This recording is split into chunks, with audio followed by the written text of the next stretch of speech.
하늘의 문을 여소서 이곳을 주목하소서 주를 향한 노래가 꺼지지 않으니 하늘을 열고 보소서 이곳에 임재하소서 주님을 기다립니다 기도의 향기가 하늘에 닿으니 주여 임재하여 주소서 이곳에 오셔서 이곳에 앉으소서 이곳에서 드리는 예배를 받으소서 주님의 이름이 주님의 이름만이 오직 주의 이름만 이곳에 있을 이곳에 오셔서 이곳에 오셔서 이곳에 앉으소서 이곳에서 드리는 예배를 받으소서 주님의 이름이 주님의 이름만이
데리고 와서 예배를 얌전하게 드리지 손을 딱 모아서 앞에까지 이렇게 놓고 근데 가만 생각해 보니까 아이들이 아직 글을 못 읽죠. 글을 못 읽어서 앞에 가사가 나와도 못 따라 부를 것 같아요. 네. 그래서 방금 찬양하면서 우리 아이들을 보면서 어떤 생각인데 아이들이 책을 읽고 아니면 악보를 보고 어느 정도 노래를 따라 부를 수 있을 우리 세연이 정도 나이가 되기 전까지는 제가 토요일날 가급적이면 좀 일찍 올려드릴게요. 그러면 찬양들을 유튜브 검색하셔서 한 두세 번만 들려줘도 아이들은 이전에 자기가 들었던 노래를 잘 기억하거든요.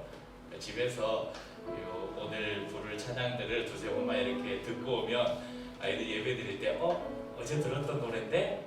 그러면서 조금 더 관심을 갖고 따라하지 않을까 생각이 있습니다. 그래서 우리 부모님들이 아이들의 신앙교육을 위해서 그렇게 좀 도와주셨으면 좋겠습니다.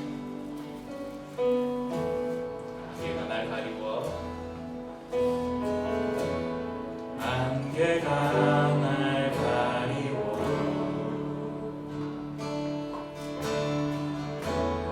내 믿음은 흔들리려 할 때 나 주님께 나아가네. 주님은 산 같아서 주님은 산 같아서 여전히 그 자리에 계십니다. 여전히 그 자리에 계셔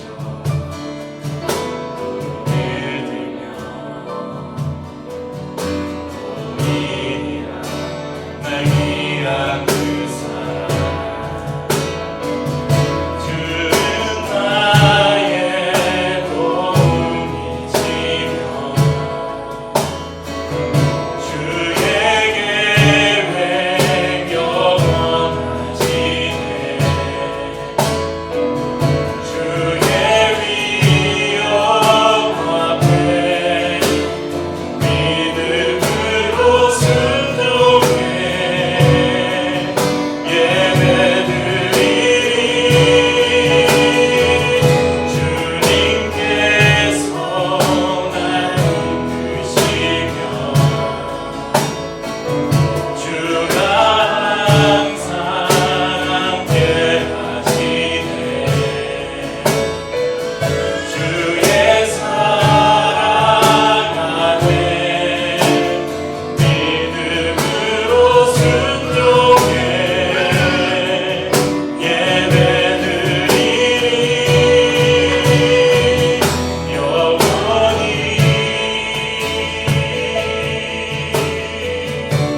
우리 이제 우리 송윤환 성도님께서 처음 오늘 공동체 기도문을 이제 작성을 하셨어요. 저희는 대표 기도를 하지 않으니까 매주 기도 담당 주부에 나오는 기도 담당자가 주중에 이렇게 준비를 해서 내가 하나님 앞에 우리 성도들과 함께 어떤 기도를 할까 이렇게 생각을 하고 기도문을 보내주시면 제가 이제 정리를 해서 오늘 공동체 기도문에 실어서 저희가 한 목소리를 기도하는데, 오늘 보니까 첫 번째 기도 제목에 보면 일상이라는 말이 많이 나와요.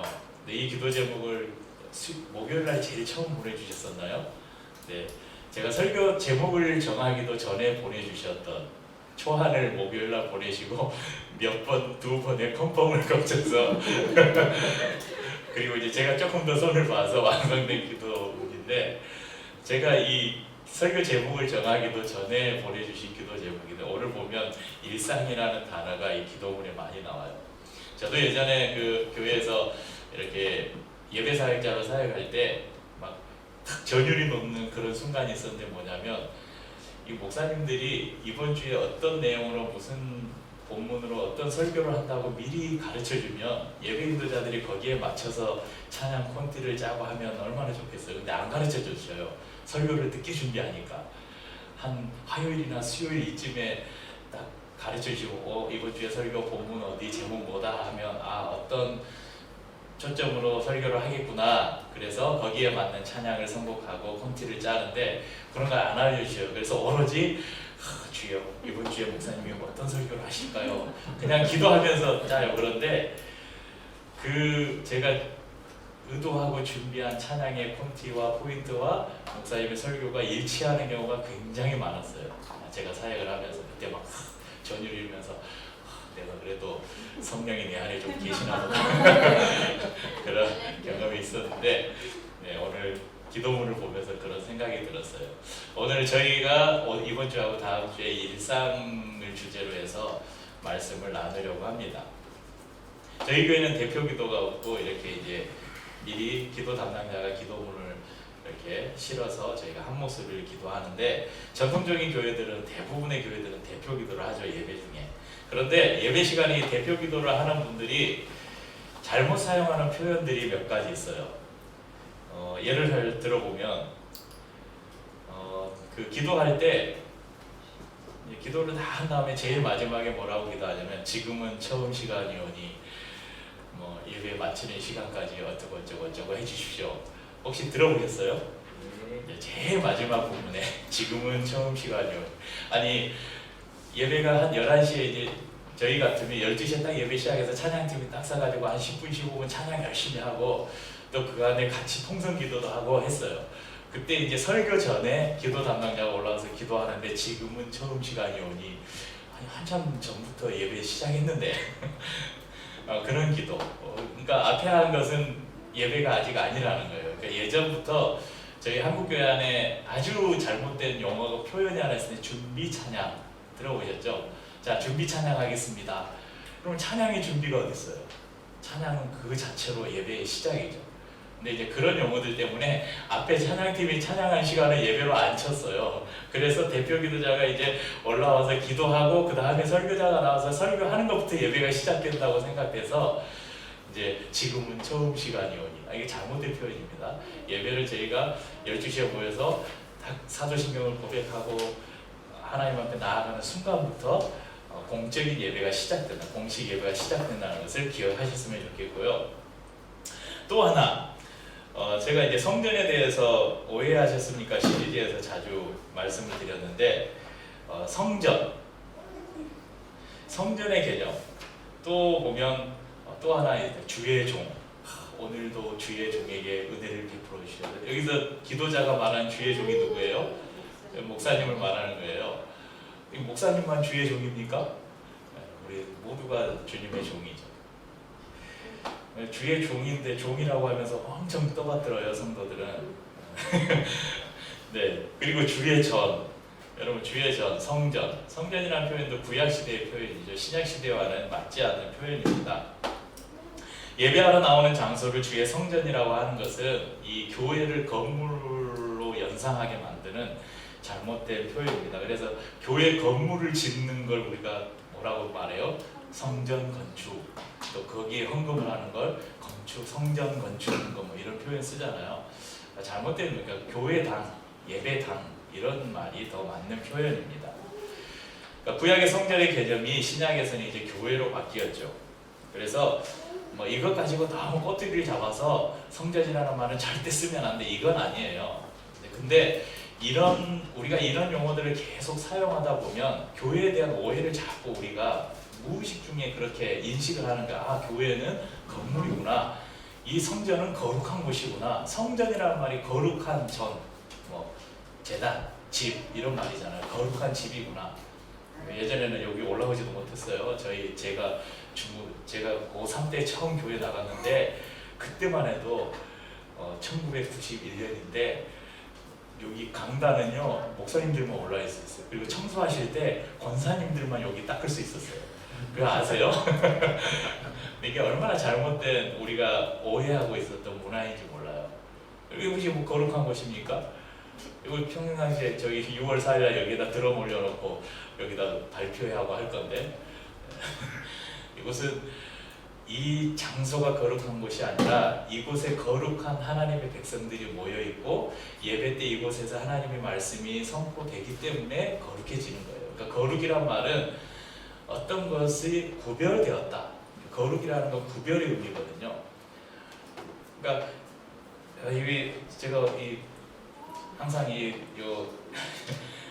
패드를 수평으로 놓고 보니까 잘 안 보여서 고개를 이렇게 숙여야 돼서 오늘 쿠팡 로켓 배송으로 어제 시켜서 오늘 아침에 새벽에 받아가지고 인터넷 당근마켓에서 봤는데 당근마켓에서 이걸 하나 보고 괜찮아가지고 살려고 했는데 당근마켓에 파는 거는 너무 크더라고요. 여기에 꽉 찬 크기여서 검색을 해보니까 작은 사이즈가 있어서 원목으로 된 좋은 게 있어서 주문을 해가지고 이렇게 받았어요. 고든나무 독서대인데 여러분 이게 일반 집에서는 다 그냥 아이들 책 보는 독서대로 많이 쓰는 거예요. 이게 선물입니까? 이게 거룩합니까? 그런데 지금은 이게 거룩한 게 되는 거예요. 왜냐하면 예배 때 하나님을 예배하는 도구로 사용되고 있거든요. 이걸 거룩이라고 합니다. 자, 이야기가 좀 옆으로 많이 샜는데 그런 이제 성전 이런 말도 저희가 이제 좀 사용하는 걸 자제하는 게 좋겠습니다. 하지만 이런 단순한 이런 단어 사용의 문제를 넘어서서 이런 것들이 잘못 사용되면서 성도들 안에 잘못된 인식을 만들어낸다는 거예요. 그게 뭐냐면 성과 속을 구분하는 거예요. 거룩한 것과 속된 것을 성도들이 스스로 만들어내고 구별하는 그런 문화가 생겨버렸어요. 영상을 하나 보겠습니다.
You spoke and worlds were formed. You breathed and life was born. You knew that one day you would come. So far from heaven's throne, clothed in human form, you showed the world the Father's love. You gave your life away. You gave gave your life away. You gave your life away for me. Your grace has broken every chain. My sins are gone, my debt's been paid. You gave your life away for me. For me.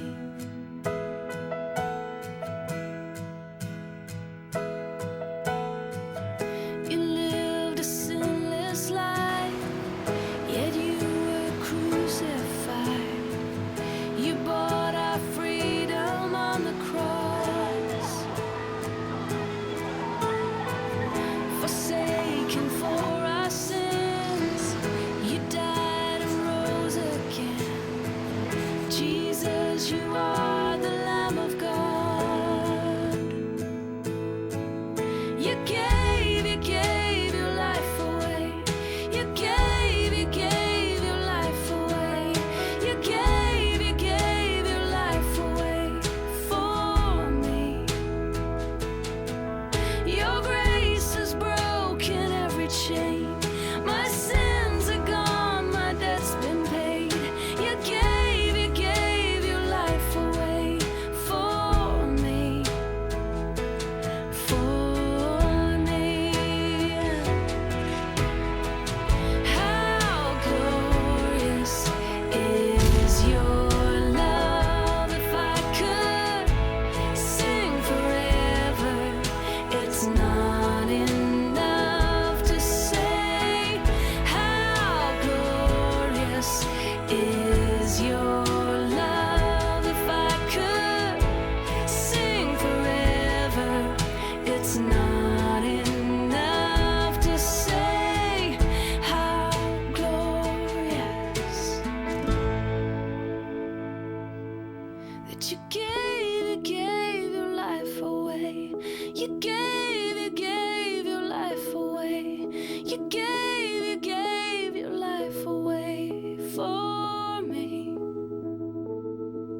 Your grace has broken every chain. My sins are gone, my debt's been paid. You gave your life away for me. You gave your life away. You gave your life away. You gave your life away for me. 어떤 것이 속된 일인지.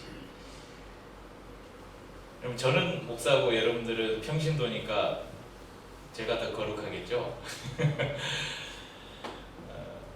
그 중세시대 때 생겨난 용어가 하나 있는데 그게 뭐냐, 평신도라는 용어예요. 조금 전에도 저희가 중세시대 이야기를 영상에 또 나왔었는데, 우리나라에도 평신도를 깨운다 이런 아주 유명한 세미나가 한참 한국교회에 유행이었고 그런 시절도 있습니다. 지금도 평신도라는 용어를 교회들에서 심심치 않게 사용을 하죠. 그런데 왜 평신도, 그냥 보통 신도라는 말이죠. 평신도.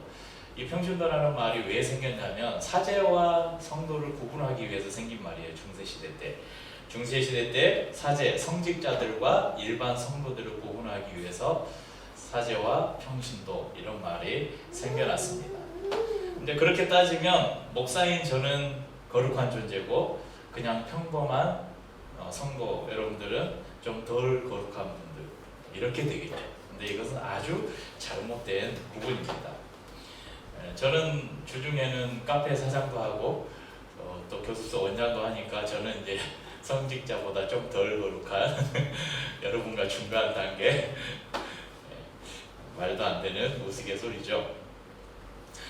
2주간 하나님 일상과 하나님의 나라를 주제로 말씀을 나누려고 하는데, 오늘은 이 창세기 28장 16절, 17절, 오늘 저희가 읽은 본문 중에 16절, 17절을 중심으로 해서 일상의 성전, 곧 하나님이 계시는 하나님의 집이 어디인가 이것을 나누고, 다음 주에는 일상의 예배에 대해서 나누도록 하겠습니다. 오늘 저희가 읽은 본문은 부엘세바를 떠나는 야곱의 모습에서 시작합니다. 왜 야곱은 아버지의 집, 그의 아버지인 이삭의 집인 부엘세바를 떠나서 한 달이나 더 넘게 걸리는 이 하란까지, 바단 아람의 하란까지 길을 떠나야만 했는가? 그 이유가 창세기 27장 41절에서 44절에 기록되어 있습니다. 한 장을 앞으로 넘겨보면요.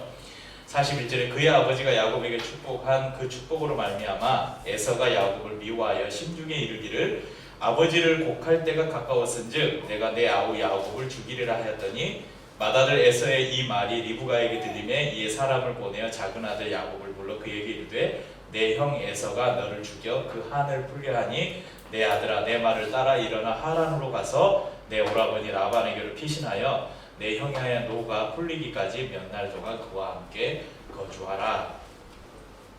여러분 야곱이 형 에서를 속여서 장자권을 빼앗은 사건을 여러분 들어보셨죠? 그러니까 이 사건은 하나님이 주신 그 장자권, 하나님의 축복이 흘러가는 이 장자권을 가볍게 여긴, 그래서 잠깐의 배고픔을 이기지 못하고 그 동생 야곱에게 야, 그 떡과 팥죽 한 그릇 나에게 주라. 그러니까 야곱이 형의 장자권을 나에게 팔면 내가 주겠다. 아 그래 이까지 장자권 내가 지금 배고파 죽게 됐는데 무슨 소용이냐 하고 장자권을 팥죽 한 그릇에 팔았죠.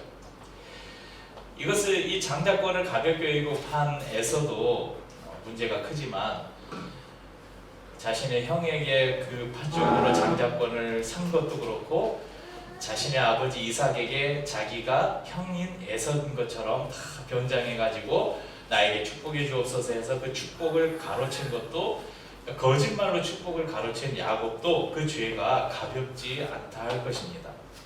결국 이 야곱이 브엘세바를 떠나게 된 큰 이유는 이 야곱의 거짓말로 말미암은 가정의 불화 때문이죠. 이제 이 가인이 그의 아우 아벨을 인류의 최초 살인 사건이 있었잖아요. 가인이 아벨을 죽였잖아요. 그 사건이 지금 이 집안, 이삭의 집안에서 일어나게 생긴 거예요. 에서가 이제 아버지 죽을 날이 얼마 안 남았으니까 아버지 돌아가시면 저 야곱 나에게 거짓말 치고 장자권 빼앗은 야곱을 내가 반드시 죽이리라. 그렇게 하니까 그의 어머니 리브가가 듣고 있다가 안 되겠다. 이러다가 집안에 형제가 형제를 죽이는 일이 일어나겠다. 그래서 야곱을 자기의 오빠 집으로 피신을 시키게 됩니다. 그래서 야곱이 브엘세바를 떠나서 하란으로 길을 떠나게 되죠. 브엘세바를 떠난 지 한 이틀쯤 되어서 한 곳에 유숙을 하게 됩니다. 돌 하나를 베개 삼아서 잠을 청하는데 하나님께서 야곱에게 꿈으로 찾아오셨습니다. 그러니까 여기에서 저희가 꿈을 꿨잖아요. 우리가 단순히 그냥 꿈 꿨네 이렇게 생각하시면 안 돼요. 여러분 구약에서 하나님께서 하나님의 백성들에게 말씀하실 때, 하나님의 계시를 주실 때 자주 사용하는 방법이 꿈이었어요. 그러니까 꿈은 저희들이 그냥 자면서 꾸는 그런 꿈이 아니에요. 하나님께서 꿈속에 현현하셨다, 직접 오셔서 말씀하신 것으로 여러분 생각하시면 되겠습니다. 땅 위에 사닥다리가 섰는데 그 꼭대기가 하늘에 닿았고 하나님의 사자들이 오르락내리락 하고 있었다. 여러분 우리가 야곱의 사닥다리 이런 말 많이 쓰잖아요. 그래서 한글 성경에는 사닥다리로 이렇게 번역됐는데 사다리보다는 바벨탑 같은 여러분 그 예전에 메소포타미아 지역 이런 수메르인들의 그 신전에 보면 이런 거대한 계단이 있어요. 그 계단. 그러니까 신전을 지구라시라고 부르는데 여기 보시면 이게 여기 계단 있잖아요. 이 계단을 이제 여기 성경에 나오는 사닥다리로, 영어 성경에도 계단으로 번역하고 있어요. 그 다음에 보시면 저희가 평상시에 이제 여기 사다리 타고 막 천사들이 사다리 타고 올라가는 게 아니라 이런 식의 계단으로 된 이런 환상을 본 거예요. 그리고 그 저 계단 끝이 계단이 하늘에까지 닿았는데 그 하늘에서 하나님이 서 계신 것을 보았어요. 그리고 하나님께서 야곱에게 말씀하셔요. 내가 이런 축복을 너에게 주고 너에게 이런 약속을 하겠다. 이런 말씀을 주시죠. 오늘 저희가 좀 중점적으로 볼 것은 이런 축복이나 약속의 말씀이 아니라 그것에 대한 하나님의 말씀에 대한 야곱의 반응을 우리가 좀 중점적으로 보려고 합니다. 여러분 28장 16절을 저희가 한 목소리로 읽어볼까요? 28장 16절 야곱이 잠이 깨어 이르되 여호와께서 과연 여기 계시거늘 내가 알지 못하였도다. 과연 여기 계시거늘. 오늘 야곱의 이 고백은 이 사건 이전에 야곱이 하나님을 어떤 존재로 인식하고 있었는지를 우리에게 보여줍니다. 야곱이 생각한 하나님은 자신의 아버지 집에 계신 분이었어요. 그러니까 아버지 집에서 제사를 지내잖아요. 그러니까 제사를 지내고 하나님을 모시는 그곳에 하나님이 계신 줄 알았어요. 그러니까 아버지 집을 떠나서 지금 하란까지 가는 자신의 길의 여정에 하나님이 자신과 함께 하실 것이라는 생각을 못한 거예요. 아버지의 집을 나와서 홀로 광야 한가운데 돌베개를 베고 잠이 든 그곳에 하나님이 찾아오셨어요. 야곱은 상상할 수 없는 경험을 한 거예요. 그것도 하나님께서 거부할 수 없도록 꿈에 찾아오신 거예요. 그럼 꿈꾸고 있으니까 아무 반항을 못 하잖아요. 꿈속에 나타나셨으니까. 그 하나님을 너무나 생생하게 체험한 야곱이 깜짝 놀라서 잠에서 일어납니다. 그리고 고백해요. 야곱이 잠이 깨어 이르되 여호와께서 과연 여기 계시거늘 내가 알지 못하였도다. 이에 두려워하여 이르되 두렵도다 이곳이여 이것은 다름 아닌 하나님의 집이요 이는 하늘의 문이로다 하고 야곱이 아침에 일찍 일어나 베개로 삼았던 돌을 가져다가 기둥으로 세우고 그 위에 기름을 붓고 그곳 이름을 베델이라 하였더라. 여러분 어쩌면 야곱은 그의 아버지 집 이삭의 집을 떠나서 이렇게 나올 때 하나님이 그 집에 계시잖아요. 하나님 다녀올게요 하고 하나님과 작별하고 나왔는지 몰라요.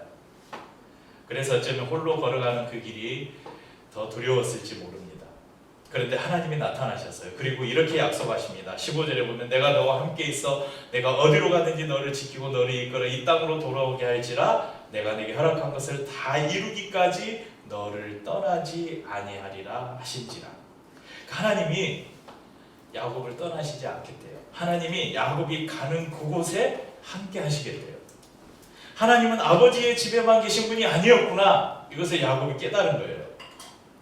하나님은 내가 어디로 가든지 나와 함께 하시고 나를 지키시고 인도하시는 분이시구나. 이것을 그 베델에서 깨달은 것입니다. 그래서 야곱이 그곳 이름을 베트 엘로힘, 그래서 베델, 하나님의 집이라고 이름을 붙입니다. 그러니까 여러분 야곱에게는 그곳이 베델이었지만 어쩌면 이후부터 여러분 야곱에게 있어서 베델은 어디였을까요? 그가 가는 모든 그곳, 하나님과 동행하는 모든 곳이 야곱에게는 베델이 되었을 것입니다. 사랑하는 성도님들, 혹시 우리도 하나님은 교회에만 계신다고 생각해 보지 않으셨어요? 저는 그렇게 생각하죠. 하나님은 모든 곳에 다 계시죠. 그렇게 말을 하는데 여러분 하나님이 교회에만 계신 것처럼 여러분 살지 않으셨어요? 솔직하게 한번 가슴에 손을 얹고 한번 생각해 보세요. 교회에 오면 예배 드리고 하니까 하나님이 이곳에 계신 것처럼 우리가 여기지, 교회 문 딱 나가서 여러분 집에 가고 학교 가고 직장에 가면 그곳에 하나님이 계신다고 여러분 얼마나 인식하고 살아가세요? 별로 안 그러잖아요. 그래서 이제 그 생각하시잖아요. 내가 이번 주일에 교회에 가서 하나님을 만나야지. 내가 이번 주에 교회에 가서 하나님을 예배해야지. 왜요? 교회에만 하나님이 계시니까. 그렇지 않다고, 하나님이 모든 곳에 계시다고 생각하는데 우리의 삶은 그렇게 살지 않아요. 하나님이 교회에만 계신 것처럼, 하나님이 예배 때만 오시는 분처럼 그렇게 생각하고 산다는 것입니다. 교회에서는 열정적으로 찬양도 하고 말씀도 보고 기도도 하고 봉사도 하는데 우리의 가정에 가면, 직장에 가면, 학교에 가면, 오늘 아침에도 제가 우리 아이들 이야기를 자꾸 해서 죄송한데 예전에는 제가 이제 좀 어릴 때는 아침에만 핸드폰을 보고 TV를 틀고 하니까 주일날 예배에 집중을 못하는 거예요. 이제 막 개척을 해서. 그래서 미디어 금지령을 내렸어요. 주일 예배가 끝날 때까지는 절대 주일 아침에는 TV도 틀지 말고 핸드폰도 보지 말도록. 그래서 아침에 일어나면 큐티를 하거나 성경을 보거나 아니면 책을 보거나. 그게 굉장히 잘 지켜졌어요. 오랫동안. 아마 윤서는 한 1년쯤 됐을까? 민서는 군대 갔다 오니까 완전히. 그래서 오늘 아침에도 둘이 열심히 핸드폰을 막 쳐다보고 있더라고요. 그래서 오늘 다시 한번 이야기를 했습니다. 너희들 일주일 동안 큐티도 안 하고 아무것도 안 하고 성경 한 절도 안 보면서 주일 아침이라도 예배에 집중하지 해야 되지 않겠냐. 주일 아침에 앞으로 예전처럼 예배 끝나기 전까지 미디어 금지다. 근데 여러분 일주일에 여러분 하나님의 말씀을 얼마나 보십니까? 그러니까 저는 설교도 해야 되고요, 설교 준비도 해야 되고 그래야 돼서 솔직히 제가 여러분 성도들의 입장이라면 저도 별반 다르지 않을 것 같아요. 근데 목사라고 설교 준비해야 되니까 어쩔 수 없이 성경책 봐야 되고 다른 책들 봐야 되고 주석 봐야 되고 또 찬양들 수백 곡이 되는 찬양들 다 넘겨가면서 둠티 짜고 이거 하는 거죠. 그러니까 걱정이 되는 거예요, 솔직히 목회자 입장에서. 그러니까 저도 일상에서 이렇게 직업을 가지고 일을 하잖아요. 너무 힘들어요, 많이 힘들어요, 솔직히. 그런데 예배를 준비해야 돼요. 목사니까 해야 돼요. 제가 목사가 아니면 모르겠어요. 제가 여러분들보다 더 그런 격렬한 삶을 살 수 있을까? 솔직히 저 장담 못 하겠어요. 그래서 저기 5월 29일이 저는 너무 기대가 돼요. 예배가 없는 주일이잖아요, 5주차. 6월 5일이 너무 기대가 돼요. 저 야외 예배 드리는 날이거든요. 그러니까 저도 이렇게 목회자인데 이 선물이라는 거예요. 근데 이제 제가 그런 생각을 해보는 거예요. 나도 이런데 성도들은 어떨까? 뭐 우리 애들을 봐도 그래요. 우리 애들을 보면서 저 목사의 아들, 딸도 저러는데 우리 성도들의 자녀들은 어떨까? 근데 제가 보니까 목사보다 훌륭한 성도들이 굉장히 많더라고요. 그래서 우리도 부끄럽지 않은 삶을 살아야 되겠다 그런 다짐도 해보는데 그러니까 그런 걱정이 있는 거예요. 우리 성도들은 일주일 동안 각자 살면서 살아가면서 얼마나 하나님과 이렇게 가까이 지낼까 그런 걱정들이 있는 것입니다. 성전은 하나님의 집이 아닙니다. 교회는 더욱더 하나님의 집이 아닙니다. 하나님의 집은 하나님이 임재해 계시는 곳, 그곳이 하나님의 집입니다. 제가 조금 전에 잘못 말했네요. 교회는 하나님의 집이 아니라고 했는데 교회만이 하나님의 집이 아닙니다. 교회도 하나님의 집이고 여러분이 있는 가정이 하나님의 집일 수 있고 여러분의 직장이 하나님의 집일 수 있고 여러분의 학교가 하나님의 집일 수 있다는 것입니다. 마치 아무것도 없는 광야 한가운데 야곱이 있었던 그곳에 하나님이 나타나심으로 하나님이 함께 하심으로 그곳이 베델 하나님의 집이 되었던 것처럼 말입니다. 여러분 국어사전에 집을 검색해 보니까 이렇게 나와요. 집은 사람이나 동물이 추위, 더위, 비바람 따위를 맞고 그 속에 들어 살기 위하여 지은 건물. 여러분 집은 사람이나 동물, 사람으로 예를 들면 여러분 사람에게 위험한 것이 누구예요? 사람이잖아요. 다른 도적이나 이런 외부의 어떤 사나운 짐승들이나 이것으로부터 보호해주고 추위와 더위와 비바람을 막아줍니다. 또 그 안에서 가족이라는 사람들과 함께 또 서로 이야기를 나누고 서로 살아가는 그곳이 바로 집이죠. 부모가 있고 형제가 있고 자녀가 있습니다. 함께 밥을 먹고 삶을 나누고 위로와 힘을 얻는 곳이 바로 집입니다. 하나님의 집은 바로 그런 곳입니다. 야곱이 어디로 가든지 동행하며 지키신다고 인도하시겠다고 약속하셨듯이 우리의 모든 삶의 영역에서 하나님의 임재를 경험하고 산다면 그곳이 하나님의 집이고 그 집에 거함으로 우리는 위험으로부터 보호받고 여러 삶의 풍파로부터 피할 수 있게 되는 것입니다. 그 집에서 우리는 하나님 아버지와 연결되고 하나님 아버지 안에서 여러분 우리 성도들과 함께 한 형제로 자매로 어울려 사는 것입니다. 비록 우리가 떨어져 있을지라도 하나님의 집은 성령 안에 서로 교통하도록 연결되어 있다는 것입니다. 여러분 나중에서야 야곱이 자신이 머물렀던 그곳이 루스 성의 어느 한 지역이었던 것을 알았지만 또 그곳의 지명을 그날 하나님을 경험한 이후에 야곱이 베델이라고 불렀지만 오늘 성경에 보면 성경의 표현대로 하면 그곳이 그냥 한 곳이었어요. 한 곳. 어딘지도 이름도 없는 그 한 곳에서 하나님이 야곱을 찾아오셨습니다. 그리고 그와 언약을 맺었습니다. 야곱은 베델에서 하나님을 만나고 그와 하나님과 평생 동행했습니다. 하나님은 오늘도 우리의 일상에 찾아오십니다. 그리고 그곳이 하나님의 집이라고 우리에게 가르쳐 주십니다. 여러분 자신이 있는 곳이 하나님의 집이라고 고백한 하나님이 자신과 함께한 이곳에 하나님이 계신다는 것을 인식한 야곱의 반응이 어땠습니까? 오늘 보면 17절에 이에 두려워하여 이르되 두렵도다 이곳이여 그렇게 고백했잖아요. 여러분 하나님을 만난 구약의 하나님을 만난 모든 사람의 반응이 그거예요. 두렵고 떨림으로 땅바닥에 그냥 완전히 엎드리는. 하나님은 그런 분이십니다. 구약에는 하나님을 보면 죽는다고 생각했잖아요. 여러분 우리가 내가 있는 그곳에 하나님이 함께 하시는, 내가 있는 곳이 하나님이 거하시는 하나님의 집이라는 인식을 항상 하고 살게 되면 우리가 하나님을 경외하는 삶을 살게 돼요. 이 지금 야곱의 반응은 막 무서워서 누가 나를 죽일 것 같으니까 두려워서 벌벌 떠는 걸 겁먹은 게 아니에요. 너무나 높고 위대하시고 그 선하시고 존귀하시니까 너무, 여러분 있잖아요. 내가 너무 존경하는 분이 이렇게 딱 오면 그 앞에서 굉장히 겸손해지고 막 저기 며칠 전에 여기 우리 이재명 지난 대선 후보가 이제 떨어지고 개항을 해 저희 동네에 이게 국회의원 후보로 나오는 거 아마 아실 텐데. 우리 아까 만났어요. 나도 만났어. 여기 박천역을 온다는데 1시간 기다렸어요. 1시간 기다려가지고 저기 문 열리자마자 1번으로 악수하고 여기 떠날 때 마지막으로 악수한 두 사람이 있는데, 여러분 그 일개 이런 표현은 하나님 앞에서 아주 적절한 표현인 것 같아요. 일개 국회의원 후보 온다고 사람들이 줄 서가지고 꽃 들고 막 그 악수라도 한번 해보려고 사진 한 장 찍으려고 막 난리가 나는 거예요. 그런데 여러분 하나님 앞에서는 우리의 반응이 어때야겠어요?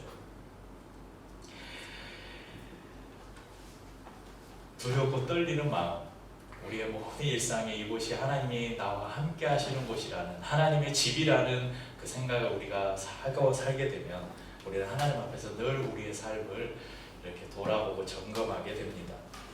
두렵고 떨림으로 하나님 앞에 선다는 것입니다.